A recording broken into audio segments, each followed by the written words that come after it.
My son sold my house without telling me. A stranger stood on the porch, waving a lease with my name on it. 32 years lived there, gone in one signature. But losing that place wasn't the real blow. 2 days later, I went back for something no one else knew about. Hidden inside the basement wall sat a safe only I knew existed. What waited behind it changed everything. Have you ever been betrayed by someone you loved completely? Tap yes below if you already feel it coming. Let's start from the morning it all fell apart. The morning it all fell apart started like any other morning in my life. I woke up at 6, the same time I always did, after 40 years of teaching 3rd grade. Sun came through the kitchen window and lit up the chipped mug my wife Grace bought me back in 1988. Coffee brewed slow, the way I liked it. Outside, sprinklers hissed on my neighbor's lawn. Birds argued in the old maple tree. Nothing about that morning warned me. Let me back up first, though, because you need to understand who my son was before you understand what he did. Daniel was my only child. Smart from the start, the kind of kid who read instruction manuals for fun. He grew into a man who wore good suits and shook hands like he meant it. People trusted him fast. Bank tellers, teachers, even our old family dog picked him over me most days. He called every Sunday. He brought his daughter Lily over on weekends. He fixed my gutters last spring without me even asking. If you had told me back then that this same man would sell my house behind my back, I would have laughed right in your face. After Grace died 3 years ago, Daniel stepped in fast. He said I shouldn't have to deal with bills and paperwork alone anymore. He got power of attorney set up, just in case, he told me. In case my memory slipped one day, or I got sick. I signed it without much thought. Why wouldn't I? He was my son. He loved me. Or that's what I believed. Sitting at my kitchen table, signing papers I never read closely. For 2 years, things stayed calm. Daniel handled the mortgage and the taxes. He said he was investing some of my savings to grow it a little, since rates were low and I wasn't using half of what Grace left behind. I didn't ask many questions. I trusted him, the way you trust the sunrise. You don't question it, you just expect it to show up. Looking back now, small things happened that I brushed off far too fast. Last November, a strange envelope came in the mail. Thick, official-looking, from a title company I'd never heard of. I opened it and found a letter thanking the seller for choosing their escrow services. I figured it was junk mail, meant for someone else on my street. I tossed it in the recycling without a second thought. In December, a man in a gray coat parked outside my house twice in 1 week. He never got out. He just sat there with a clipboard, staring at my porch, like he was measuring it for something. I mentioned it to Daniel on the phone. He laughed it off right away. Probably a surveyor for the city, Mom. Nothing to worry about. His voice sounded easy, calm, like nothing in the world could shake him. I believed him, because I always did. I should have followed up on that envelope. Instead, I went back to my usual life, the one I loved. Tuesdays meant grocery shopping with Rosa, pushing 2 carts down the same aisles we'd walked for 15 years. Wednesdays meant a call from my sister in Ohio, always at noon, always lasting exactly 20 minutes. Fridays meant sitting on the porch with a book while the evening cooled off. My days were small and steady, and I liked them that way. Nothing about my routine felt like the edge of a cliff. It felt like solid ground. Grace used to say I trusted people too easily. She'd tease me about it over dinner, shaking her head while I defended some cashier or mailman who'd clearly overcharged us. Robert, she'd say, you'd trust a fox in your henhouse if it smiled at you right. I always laughed that off. I never once imagined the fox would share my last name. In January, my neighbor Rosa knocked on my door, holding her phone out in front of her. Robert, Is everything okay with the house? She asked. My daughter said she saw it listed online. I told her that had to be a mistake. Her daughter worked in real estate and sometimes got her facts crossed, I said. Rosa nodded, but her face didn't fully agree with mine. She hugged me before she left that day, tighter than usual. Later that night, I thought about calling her daughter directly, just to ask what exact listing she had seen. I even picked up the phone once. Then I set it back down, telling myself it was probably a glitch, some old draft page from years ago that never got deleted off some website. Real estate sites made mistakes like that all the time, didn't they? I wanted so badly for there to be a simple, boring answer. Boring answers felt safe. Boring answers meant I could go back to my quiet Tuesdays and my porch and my book, and none of this would ever touch the parts of my life that actually mattered.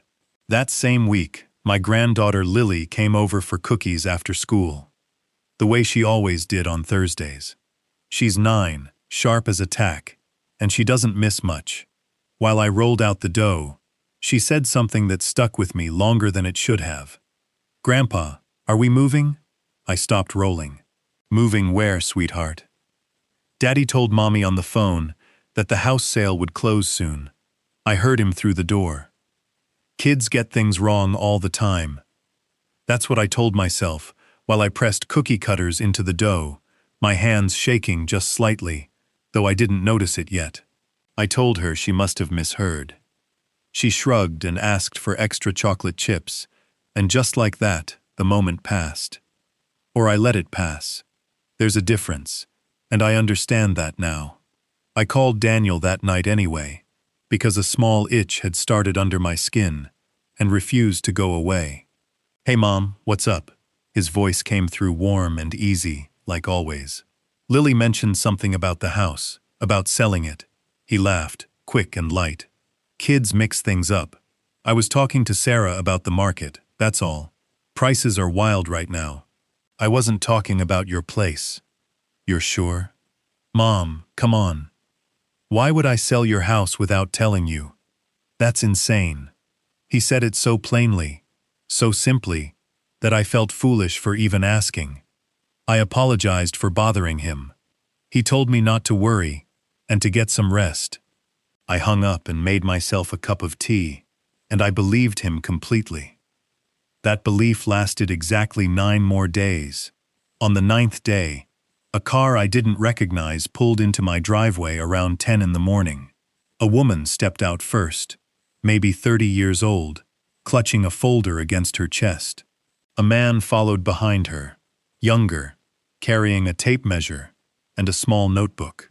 I opened the door before they even knocked. Can I help you? The woman smiled, polite but confused.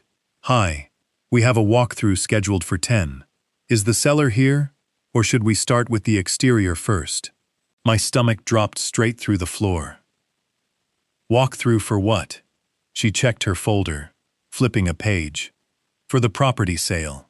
This address. Closing is set for next week. She said it so casually, like she was reading off a grocery list, not a sentence that would break my whole world in half. I stood in my own doorway, gripping the frame so hard my knuckles turned white. There's no sale. This is my house. I never signed anything to sell it. Her smile faded fast. She looked at her folder again, flustered now, flipping pages like the paper might explain itself. I'm so sorry, sir. The listing agent told us the paperwork was already signed by the owner and the buyer's attorney. Maybe there's some mix-up on our end. Whose name is on that paperwork? My voice came out sharper than I meant it to.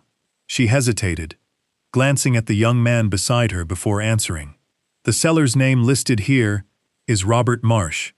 Hearing my own name attached to a sale I never agreed to felt like someone reached into my chest and yanked something loose. My name, my signature, or something claiming to be my signature, on papers I had never seen, for a house I had lived in for 32 years, raised my son in, buried my wife's memory into every wall and floor. I asked her to leave, and she did, apologizing the whole way back to her car, clearly rattled herself. I called Daniel right away, hands trembling so badly I dropped the phone twice before I got the numbers right. He didn't answer. I called again, straight to voicemail. I sat down on my porch steps, the same steps Grace built with her own 2 hands one summer, and I stared at the driveway where that stranger's car had just been parked. Something cold settled into my chest, something I couldn't quite name yet, though I recognized its shape. Fear, maybe, or the first edge of betrayal, the kind that hasn't fully landed yet, but you already feel coming. Like weather changing before the sky turns dark. I thought about calling Rosa. I thought about calling Arthur Whitfield, an old friend of Grace's, who handled our estate papers for years. Instead, I sat there for almost an hour, watching the street, waiting for my phone to ring, waiting for my son to call back and tell me this was all some giant mistake, that someone stole his identity, that the paperwork was fake, that none of this could possibly be real. He didn't call back that day. He didn't call back the next day either. I tried his office number too, and a woman there told me he'd taken personal leave and wasn't expected back for a while. That answer scared me more than the silence ever could. By the 3rd day of silence, I stopped waiting for an explanation and started looking for the truth myself. That decision changed everything that came after it, because once I started pulling at that thread, I couldn't stop, and what came loose wasn't just a house. It was 30 years of secrets, buried right under the floor where I used to stand and cook dinner every single night, never once suspecting what was hidden beneath my own feet. The next morning, I called Arthur Whitfield before I even finished my coffee. Arthur had been Grace's lawyer for almost 20 years, and mine too, though I hadn't needed him much since the funeral. His voice on the phone was calm, careful, the kind of calm that comes from decades of hearing bad news early in the morning. "Robert, slow down and tell me exactly what happened. Every detail." I told him about the walkthrough, the folder, the name on the paperwork. My hands shook the whole time I talked, and twice I had to stop and breathe before I could keep going. "Did you sign a power of attorney for Daniel?" he asked. "Yes, 3 years ago, after Grace." "Do you remember what kind? Limited or general?" I didn't know the difference back then. I told him so. He went quiet for a moment, and that silence told me more than words would have. "Come into the office today," he said. "Bring anything you have. I'll pull whatever's on file." I drove to his office with my heart pounding the whole way, gripping the wheel so tight my fingers ached. Arthur's assistant handed me a cup of water I never drank. When Arthur finally sat across from me, he had a folder open, thin reading glasses pushed low on his nose. "Robert, this is a general power of attorney. It's broad. It gives Daniel the legal right to sell property, manage accounts, sign on your behalf for almost anything financial." He paused, watching my face carefully. If he used it to sell the house, that part would technically be legal, even without telling you first. Painful, but legal. The floor seemed to tilt under me. Legal? He can just sell my house and never say a word to me? If the power of attorney allows it, yes. Unless something else disqualifies the sale. He tapped his pen against the folder, thinking. Was there anything unusual about the house itself? Any old agreements? Any trusts? Anything from your father's side of the family? I almost said no. Then something stirred, buried far back, something Grace mentioned once years ago, and I never thought about again.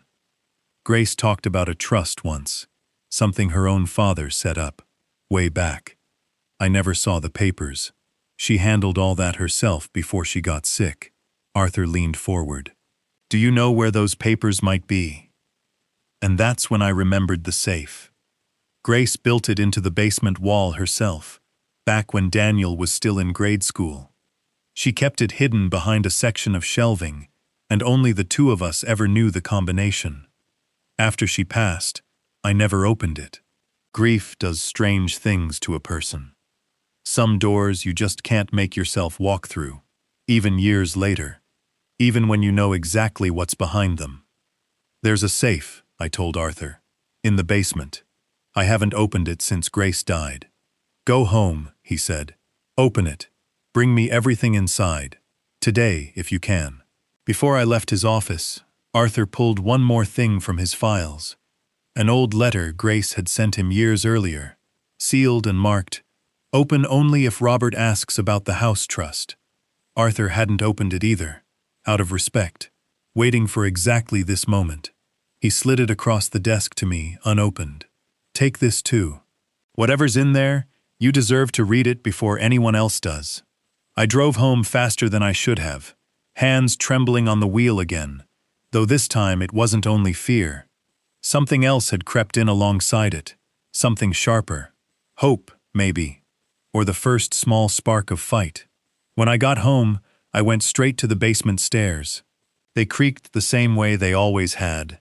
That same fourth step, groaning under my weight, like it remembered every year I'd walked over it. The air down there smelled like dust and old cardboard, mixed with a faint trace of Grace's perfume that somehow still lingered on her old workbench after 3 years. I moved the shelving aside. My hands shook so badly, I had to try the combination 3 times before the dial finally clicked into place. The door swung open with a low metal groan. Inside sat a stack of papers, yellowed at the edges, tied together with a thin piece of string. On top of them lay an envelope with my name written in Grace's handwriting. Just seeing her handwriting again after 3 years knocked the air right out of my chest. I sat down on the cold concrete floor and opened it right there, unable to wait even the 10 minutes it would take to get back upstairs.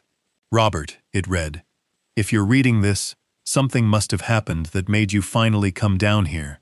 I hope it's nothing. But if it's something, I need you to know the truth about this house before anyone else tells you their version of it. My eyes moved faster than my brain could process the words. My father put this house into a family trust back in 1979, meant for our children and grandchildren, not to be sold outside the family, without full agreement from every named beneficiary. I never told Daniel this directly.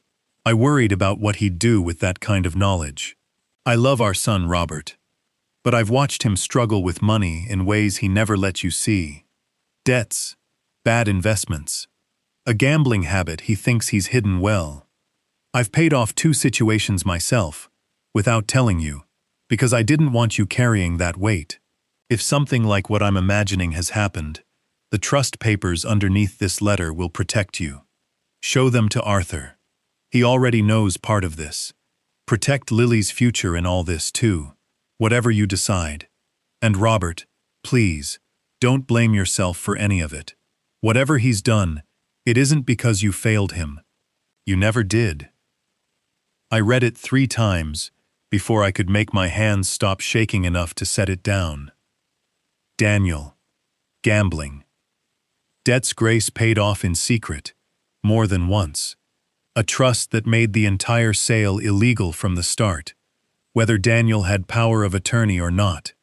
My son hadn't made one mistake. He'd made a whole pattern of them, stretching back further than I ever knew, hidden carefully enough that even her own father felt the need to leave me a warning from beyond the grave. I sat in that basement for a long time, papers spread across my lap, feeling something crack open inside my chest that had nothing to do with the house at all.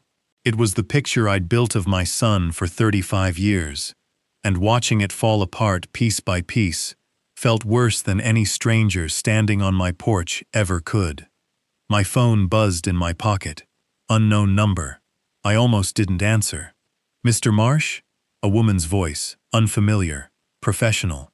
This is Denise from Silverline Realty. I'm calling about the closing documents for your property. We just need a callback signature confirmation before Friday, and I wanted to check a detail on the notarization page. My mouth went dry. What detail? The notary listed here has a license number that doesn't match her name in our state database.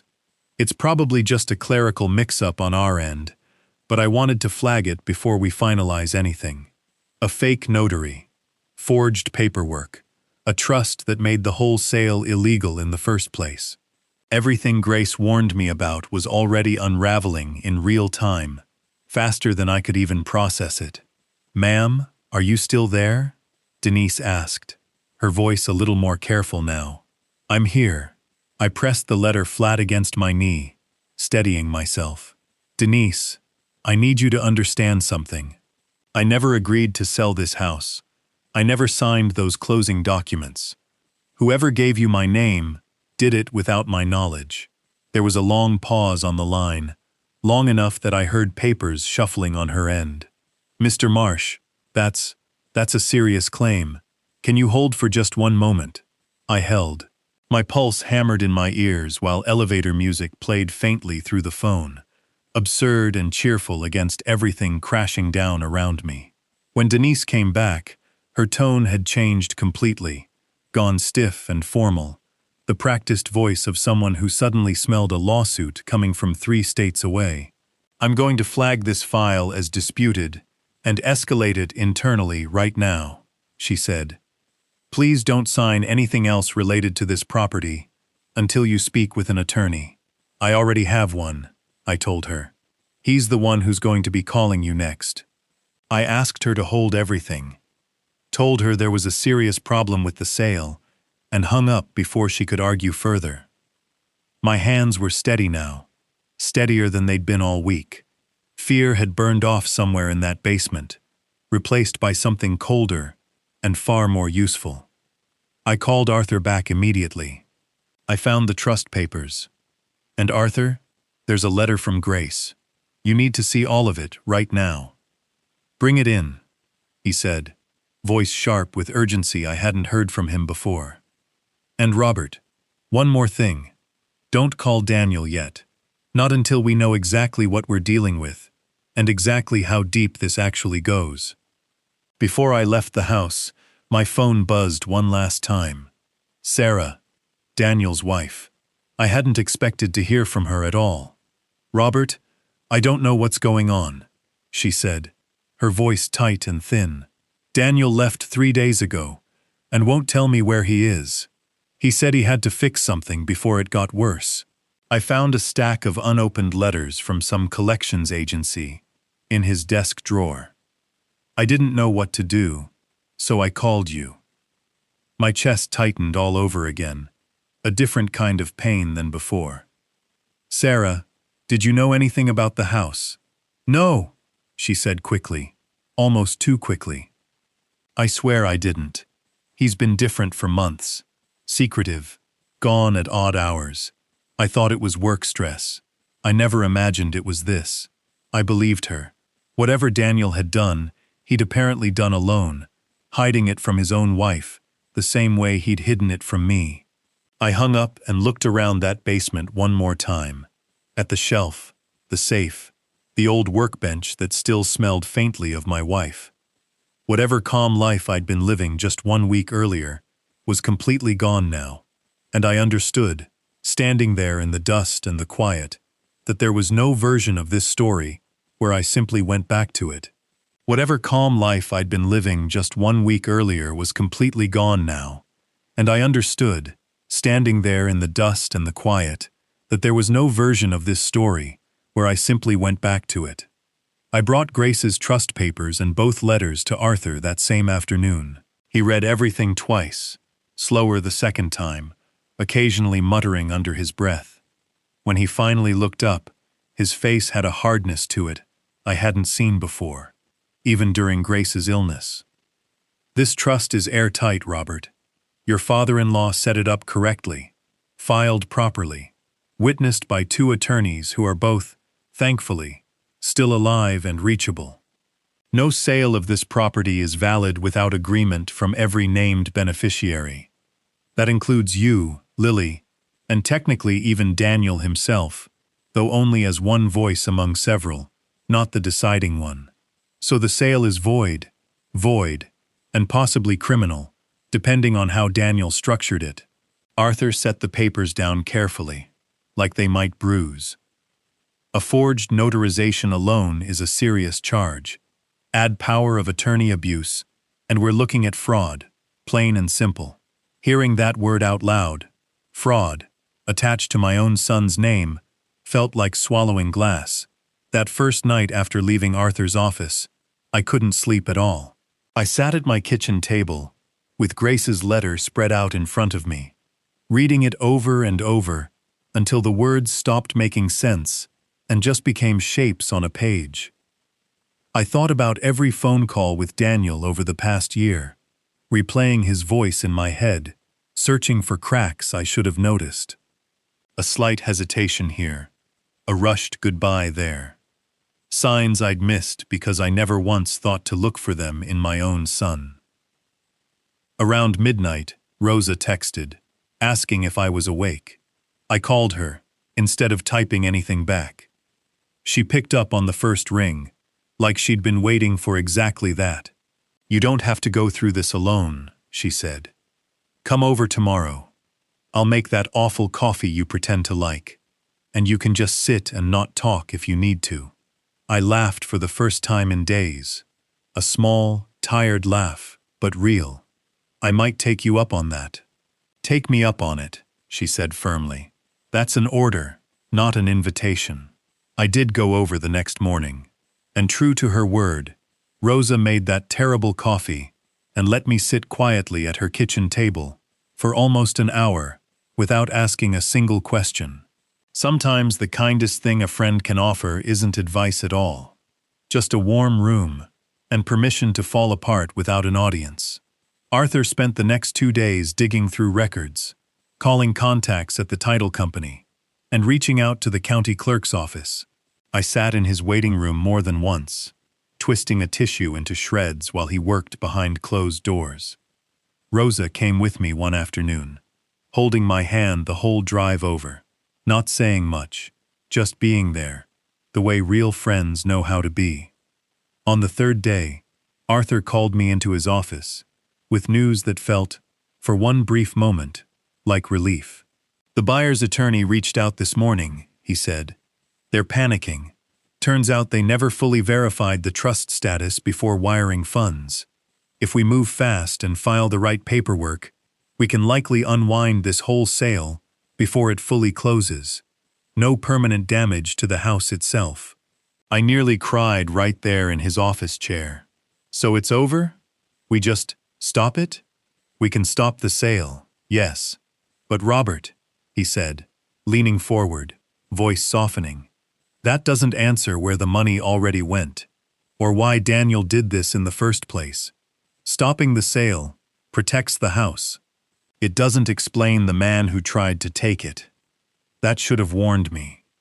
I wanted so badly for the house to be the whole problem that I let myself believe, for almost 2 full days, that fixing the paperwork would fix everything else too.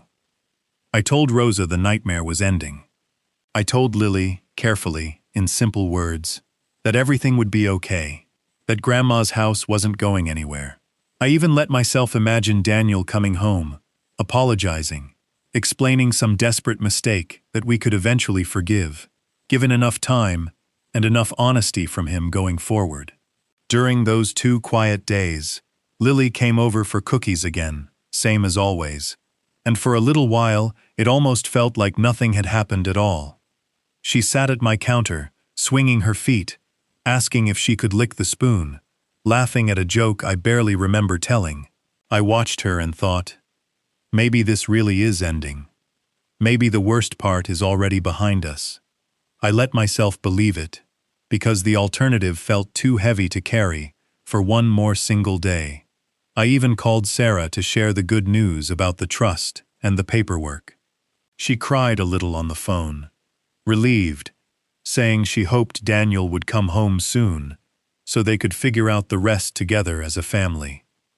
For those 2 days, hope felt real again, solid enough to stand on, and I let myself lean into it fully, forgetting for just a little while that hope built on half a truth rarely holds any real weight at all. Then Daniel finally called. His voice sounded different, thinner, worn down at the edges like fabric rubbed too many times in the same spot. "Mom, I heard you talk to the buyer's people. Please, just let it go through. I can explain everything after. I promise, but I need this sale to close. Daniel, there's a trust. Your father set it up. What you did was illegal, not just wrong." Silence stretched long on his end. "I know about the trust," he finally said, voice barely above a whisper. My stomach turned over completely. "You knew? This whole time, you knew. And you tried to sell it anyway? I didn't have a choice, Mom. I owe people money. Serious people, not banks, not credit cards. If I don't pay them by Friday, it's not just my problem anymore. It becomes Sarah's problem, Lily's problem." His voice cracked on his daughter's name. "I thought if I just got the sale through fast enough, I could fix it before anyone even noticed the trust existed. I never meant for you to find out this way." "Serious people," I repeated slowly. "Daniel, what have you gotten yourself into?" "Gambling. It started small, years ago. Just something to unwind after work. It got bigger, much bigger. Dad bailed me out twice and made me swear I'd stop. I did stop, for a while. Then I started again after he died. And I told myself I'd fix it quietly, before you ever had to know any of it. Every warm memory I had of him, every Sunday call, every fixed gutter, every easy laugh, all of it sat differently in my mind now, recolored by this one enormous truth he'd hidden underneath all of it for years. "Who are these people, Daniel? Are you in danger?" "I can handle it," he said, too fast. The same tone he used as a teenager, convincing me he could handle staying out past curfew. "I just need this money by Friday. I can't let that sale go through. You know that now. Then I don't know what happens to me." His voice broke completely on that last word, and for one aching moment, I wanted to reach through the phone and pull my little boy back out of whatever mess had swallowed him whole. But I stayed silent, because giving in to that instinct would only bury him deeper, and some part of me, some cold, clear part I didn't know I had, understood that completely. "Come to Arthur's office," I told him. "Bring everything. Every name, every number, every document you have. We fix this the right way, together. Or I walk away completely and let the law handle the rest of it without me." He didn't answer for a long moment. Then, quietly, "Okay, tomorrow morning." He never showed up. Instead, at 9 the next morning, 2 men in dark jackets knocked on my door, flashing badges before I even fully opened it. Detectives, investigating a separate case entirely, one involving an illegal betting operation 2 counties over. They had Daniel's name on a list of debtors, and they wanted to know if I'd seen him recently, or knew where he might be hiding. The older detective, a broad man named Officer Reyes, spoke slowly, choosing his words with care. "Mr. Marsh, we're not here to arrest your son. We're building a case against the people running this operation. Your son is a witness as much as anything else, but we need to find him before they do. Some of these debts don't get settled quietly." "What does that mean exactly?" My voice sounded far away, even to my own ears. The younger detective glanced at his partner before answering. "It means we'd like to find him first, sir, for his own safety." I gave them everything I could think of. Daniel's usual coffee shop, the gym he went to on weekends, an old fishing cabin 2 hours north that belonged to Grace's brother, a place Daniel used to disappear to whenever life got too loud. I hadn't thought about that cabin in years, but the moment I said it out loud, something in Reyes's expression sharpened. "Do you have an address for that cabin?" he asked. I didn't. Not exactly, but I remembered the lake it sat on, and I remembered Grace's brother's last name well enough for them to search records themselves. They thanked me, left a card with a direct number, and told me to call immediately if Daniel reached out again, day or night, no matter the hour. After they left, I stood in my kitchen for a long time, staring at that card, feeling the full weight of everything settle over me at once. The sale had been stopped, the paperwork had been fixed, and somehow, none of that mattered at all, because my son wasn't just a man who made one desperate mistake anymore. He was missing, hiding from people who clearly weren't interested in payment plans, and the false comfort I'd let myself believe in for 2 whole days shattered completely, right there in my own kitchen, holding a detective's card in my hand, and no answer good enough to matter. He was missing, hiding from people who clearly weren't interested in payment plans, and the false comfort I'd let myself believe in for 2 whole days shattered completely, right there in my own kitchen, holding a detective's card in my hand, and no answer good enough to matter. 3 days passed, with no word from anyone. I barely slept.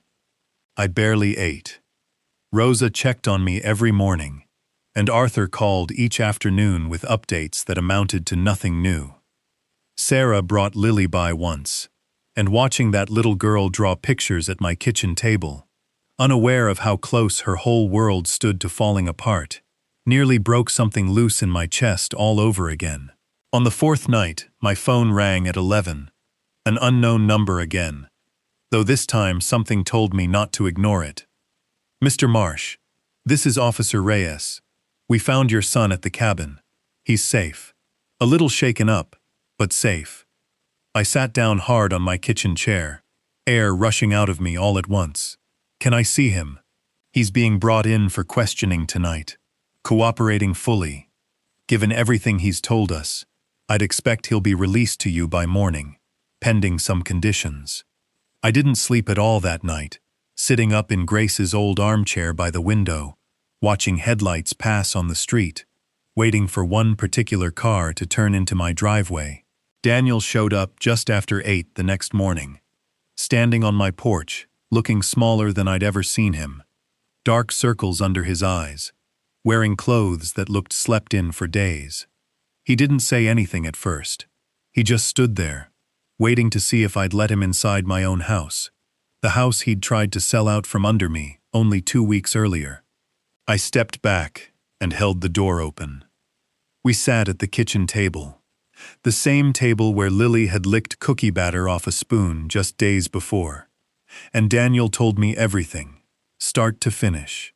No more hiding any of it. The gambling started small, an app on his phone, harmless feeling bets during football games with coworkers. It grew fast, faster than he expected, feeding on stress after Grace's death, feeding on late nights alone with a phone and no one watching. He borrowed from legitimate places first, then less legitimate ones, when the legitimate doors closed on him. By the time he reached out to the people at that cabin's edge of town, he owed more than our entire savings could have covered, even before the house. "I told myself I'd fix it before you found out," he said, staring at his hands instead of my face. Every single time, I told myself that, and every single time, I made it worse instead. "Why didn't you come to me, Daniel? Or Arthur? Anyone?" "Because I was ashamed." His voice cracked on the word, raw and small. "You and Dad always saw me as the responsible one. I couldn't stand the idea of you knowing I wasn't. So I kept digging, thinking the next bet, the next fix, would finally cover the hole instead of making it deeper. And the house?" I panicked. I knew about the trust, but I convinced myself nobody would check that deep before closing, that I could pay everyone off fast and quietly fix the paperwork after, before you ever needed to know any of it happened. He finally looked up at me, eyes wet, voice barely holding together. "I know that doesn't make it okay. Nothing makes it okay. I put you in danger too, Mom, without even realizing it, until those men started making calls to Sarah's phone, threatening her." Hearing that detail landed harder than almost anything else he'd said. My son hadn't only risked my home. He'd risked his own wife's safety too. All while smiling through Sunday phone calls, like nothing at all was wrong underneath the surface. Before any of the legal process began, Sarah called me one more time, her voice shaking in a way I hadn't heard from her before. "They called my phone last night," she said. A man, calm as anything, telling me Daniel had until the end of the week, or things would get, in his words, personal. I didn't sleep at all. I sat up with Lily's door locked and a kitchen knife on the nightstand, feeling ridiculous and terrified at the exact same time. I called Officer Reyes immediately, and within an hour, a patrol car sat parked outside Sarah's house. Quiet reassurance in the middle of chaos neither of us had asked for. That night taught me something I hadn't fully understood until then. Daniel's mistakes hadn't stayed contained to him alone. They'd reached into his wife's bedroom, into his daughter's sense of safety, spreading outward the way real damage always does, further than the person causing it ever intends or expects. The weeks that followed moved slower than I expected, and faster too, in the strange way real crisis always seems to bend time. Arthur worked with the district attorney's office, since Daniel's cooperation with the detectives on the larger betting operation counted for something significant in his favor. The forged notarization charge stuck, along with financial fraud tied to the attempted sale. Daniel pleaded guilty rather than fight it, on Arthur's advice, and accepted a plan that included restitution, supervised probation, and mandatory treatment for gambling addiction through a program the court required him to complete fully. I remember standing in that courtroom, hands cold despite the warm room, watching the judge flip through Daniel's file with the same unreadable expression she'd probably worn through 1,000 other cases, just like his. When she finally called my name to speak, my legs barely held me upright as I walked to that small wooden podium. "Your Honor," I said, voice shaking at first, then steadying as I kept going. "My son did something unforgivable to me on paper. He forged my name. He put my home and my safety at risk. But he also spent years drowning quietly, too ashamed to ask anyone for a rope. Punishing him harder won't undo what happened. Helping him get well might actually prevent the next family from living through exactly what mine just survived." The judge listened without expression, then set new conditions that balanced both sides of what I'd asked for. Real accountability alongside real treatment, neither one canceling out the other completely. He avoided prison, barely, mostly because he cooperated fully with the larger investigation, and because I stood up in that courtroom and told the judge, honestly, that my son needed treatment more than he needed a cell. That decision cost me something too. Rosa didn't fully agree with it. Some family members thought I let him off too easy. But Grace's letter kept echoing in my head through all of it.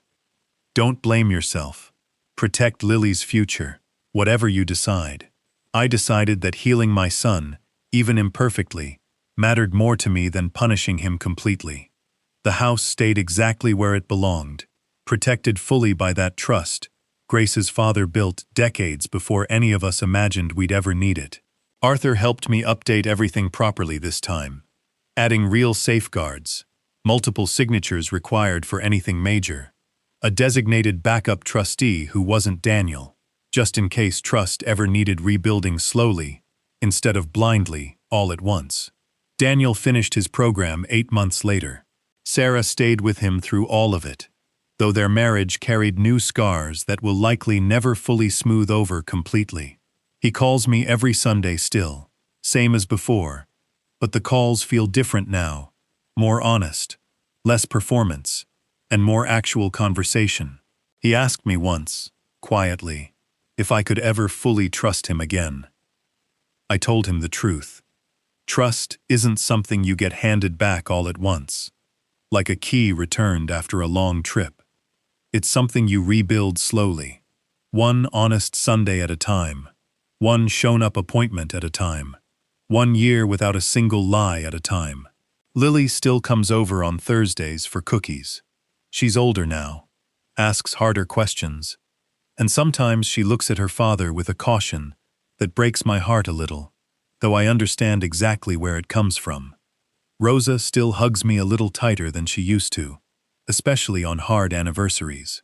And every so often, usually late at night when the house goes quiet, I go down to that basement and look at the empty safe, door left open on purpose now, a reminder of everything it once protected and everything it finally forced out into the light. Grace's letter sits framed on my nightstand these days, right next to her photograph. I read it sometimes, not because I need reminding of what happened, but because I need reminding of how it ended. My son almost lost everything, including himself, hiding a truth he thought he could outrun forever. He learned, the hardest way possible, that secrets don't disappear just because you refuse to look at them. They wait, quiet and patient, right underneath the floor you walk on every single day, until something finally forces the door open. Last month, Daniel drove up alone one Sunday afternoon, no reason given ahead of time.